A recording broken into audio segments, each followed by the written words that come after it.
뉴스를 재밌게 볼 만한 곳이 어디 없을까 싶을 때 볼 만한 곳 여기 있습니다. 불주댕이 시간입니다. 자, 오늘도 다들 명절 잘 보내셨죠? 명절 지나고 난 다음에 증시가 괜찮았으면 참 좋았을 뻔했는데 이거 증시가 좀 안 좋습니다. 오늘 뉴스도 지체 없이 바로 보도록 하겠습니다. 첫 번째 뉴스입니다. 증시가 왜 박살이 났는가? 뱅크 오브 아메리카에서는 이렇게 이야기를 하고 있습니다. 미국의 장기금리가 증시를 확연하게 박살내는 중이다 라고 표현을 했어요. 그래서 장기금리가 급등이 나왔죠. 이제 단기금리가 급등이 나오는 것이야 뭐 앞으로 금리가 조금 계속 올라가고 있고 고금리가 유지가 되고 있으니까 단기금리 미국의 국채 2년물 정도를 단기금리라고 합니다. 그래서 1년물, 2년물, 3년물 그리고 초단기로는 6개월짜리도 있는데 그런 건 이제 보통 5%가 넘어가 버렸어요. 그래서 장기금리보다는 단기금리가 지금 많이 올라가 있구나 싶은 상황인데 장기금리 10년물 이상짜리가 막 급등이 나오기 시작을 했습니다. 10년물 원래 급등이 안 나왔었어요. 왜 그러냐면은 단기적으로야 고금리가 유지가 되겠지. 근데 장기적으로 봤을 때는 금방 끝날 거야. 이 금리 인상 다시 저금리 시대가 도래되지 않을까라고 생각을 했던 거예요. 근데 그렇지 않다 보니까 장기금리가 급등이 나오고 있고요. 그러다 보니까 부동산도 지금 최저치에서 더 밑으로 내려가고 있는 그런 부분들까지 나오고 있다는 거예요.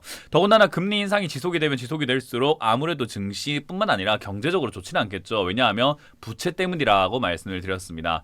자, 이렇게 금리가 올라가게 되는 이유가 뭐냐면요. 다음 뉴스를 보시면 됩니다. 파월 의장이 물가 안정에 집중을 하겠다. 그러니까 페드 부의장도 지금 역시나 고금리를 유지하겠다라는 거죠.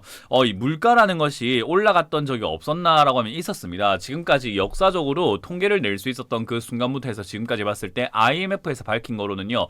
111번의 물가 상승이 있었다라는 거죠. 근데 111번 중에서 56번, 57번 정도 그러니까 한 60번이군요. 한 60번 정도의 확률에서 60번 정도만 5년 이내에 물가가 잡혔다고 그래요. 그러니까 5년 이내에 물가가 잡힐 확률과 잡히지 않을 확률이 거의 반반 수준에 가깝다라는 거죠. 약간 조금 더 많이 잡힌 편이긴 한데 그래도 안 잡힌 경우들도 굉장히 많더라라는 거죠. 그러면 왜 물가가 그런 식으로 빨리 안 잡혔는가에 대해서 이제 분석을 해봤을 거 아니에요. 그렇게 분석을 해보니까 섣불리 물가가 좀 잡힌다고 해서 금리를 인하하기 시작을 해서 그렇다라고 이야기를 합니다. 그렇기 때문에 파월 의장에서도 또는 연준도 이런 이야기를 하는 거죠. 과거처럼 물가를 이렇게 잡은 줄 알고 금리를 낮췄다가 섣부르게 낮췄다가 이 약간 실수를 해서 물가가 다시 또 폭등하는 그런 일들을 막아보겠다라는 거죠. 그래서 고금리, 긴축 정책을 굉장히 유지하겠다라는 이야기들이 강하게 나오고 있는 겁니다. 근데 이제 이렇게 금리가 계속 올라가고 이게 유지가 되고 앞으로 더 올라갈 거다라는 이제 전망들이 나오다 보니까 월스트리트 저널에서 이런 이야기를 하고 있죠. 킹달러의 부활이라고 하면서 전 세계 골칫거리다라는 이야기를 하고 있습니다. 왜 그러냐면은 이제 국제사회에서 우리가 거래를 할 때 어떤 화폐를 쓰냐라고 하면은 유로존에서는 유로를 쓸 것이고 전 세계에서는 역시 달러를 좀 많이 쓰게 되잖아요. 아시아권에서는 엔화 쓰는 것도 있지만요. 어찌됐든 달러를 많이 쓴다. 그러면은 달러를 쓰는데 환율이 자꾸 이렇게 치솟아 올라가게 되고 사람들이 미국이 금리가 높다 보니까 미국에 투자하자, 미국에 저축하자 이런 식으로 달러 수요가 늘어나게 되면 달러 가치가 자꾸 올라가게 되겠죠. 그러니까 최근에 환율이 자꾸 올라가고 있는 거죠. 어쨌든 환율이 자꾸 이렇게 올라가다 보니까 야 이거 물가 올라가고 있는데 너희 물가 잡기 위해서 다른 국가들 물가는 지금 완전 초전박살이 났다, 난리가 났다라는 겁니다. 그래서 과거에도 이 강달러가 유지가 되었을 때 초창기에는 괜찮았는데 가면 갈수록 미국 입장에서도 달러가 너무 이렇게 강하다 보니까 수출 입장에서도 별로 좋진 않다라는 평가들이 나오기 시작을 하고요.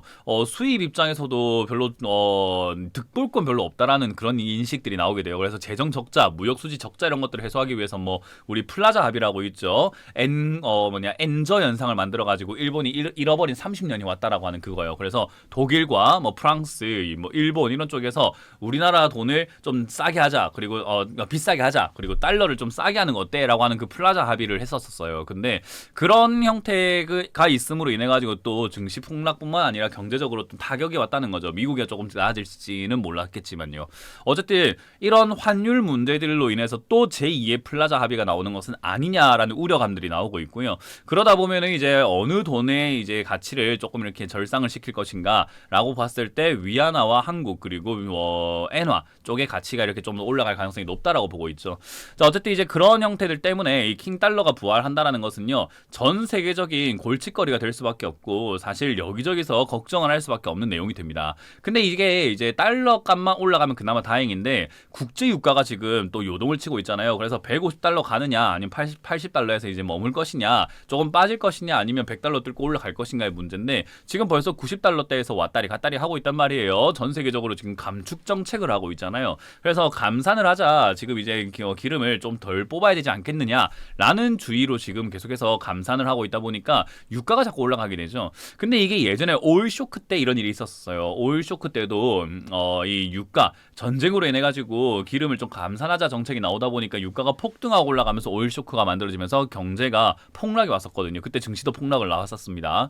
그런 것처럼 이 유가까지도 지금 올라가고 있다 보니 신경 쓰이는 게 한두 가지가 아닌 거예요. 물론 아직까지 표면적으로 드러난 악재는 없습니다. 그리고 뭐 실제로 문제가 됐다라고 이렇게 발생된 것도 없습니다. 하지만 그렇게 될 만한 내용들이 지금 많이 남아있고 그때의 위기와 지금의 위기가 좀 흡사하다라고 볼 만한 내용들이 굉장히 많다는 거죠. 더군다나 이제 우리나라 IMF 예전에 왔었잖아요. 그때도 아시아권에서 돈이 빠져나가게 되면서 만들어졌던 위기였는데 지금도 아시아권에서 돈이 엄청나게 많이 빠져나가고 있다라고 하죠. 특히나 중국에서도 돈이 엄청나게 많이 빠져나가고 있다라는 거 봤을 때 외환 위기가 또 재등장하는 것은 아닌지에 대한 걱정들이 나오고 있습니다. 어쨌든 이런 유가와 물가, 달러 가치의 상승 이런 것들을 다 고민하고 있는 상황에서도 금리는 고금리로 유지가 되겠다라고 이야기를 하고 있고 이제 우리나라와 미국 간의 금리 격차도 2.25%로 이렇게 막 벌어져 있는 상태이기 때문에 더 벌어지지 않도록 이제 우리나라도 금리를 올려야 될 텐데 야 이거 고금리도 길어지고 금리도 더 올라가게 될 텐데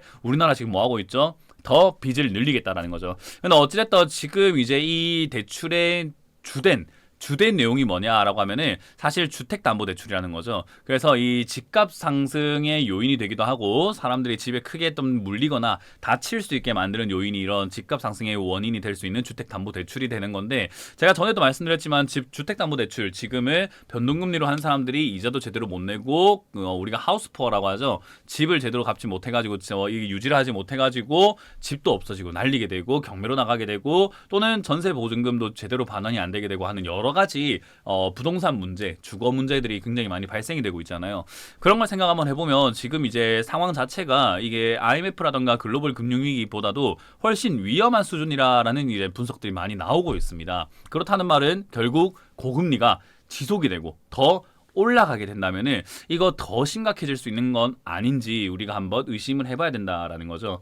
자 어쨌든 지금 이제 보면은 명절이 지나고 난 다음에 좋은 내용들이 나오지는 않고 있죠. 이거 제가 뉴스를 여러분들께 많이 보여드릴 때 불주댕이 시간을 꾸준히 봐오신 분들은 아시겠지만 제가 이렇게 이야기를 했습니다. 문제는 많은데 해결되는 게 하나도 없지 않느냐. 긍정적으로 보고 싶지만 긍정적으로 아직까지 볼 만한 상황은 아니지 않느냐. 여전히 문제가 남아있고 그 문제는 점점 깊어져 가고 있습니다. 결국 우리에게 남은 것은 무엇일까라고 했을 때 저는 위기가 올 가능성이 상당히 높다라고 보고 있죠. 그렇기 때문에 우리가 현금을 최대한 빨리 마련하고 많이 마련하는 것이 좋다라고 설명해드렸고 아니다 싶을 때는 도망갈 수 있는 그런 보수적인 투자가 맞다라고 여러분들께 설명을 해드리고 있죠.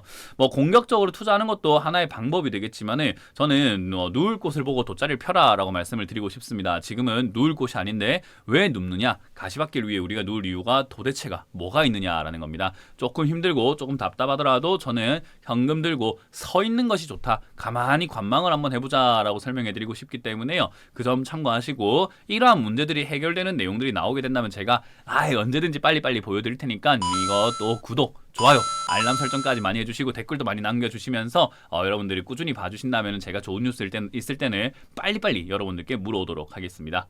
자, 어쨌든 뭐 명절 이후에 좋은 이야기가 안 나와서 아쉬울 수는 있는데 뭐 명절이 지났다고 해서 뭐 좋은 이야기 나오고 이러는 시장은 아니잖아요. 안 좋을 땐 안 좋고 좋을 땐 좋기 때문에 항상 시장에 맞춰서 우리는 순응해서 살아가면서 대비를 하자. 지금의 대비는 관망이다라는 전략을 드려보도록 하겠습니다.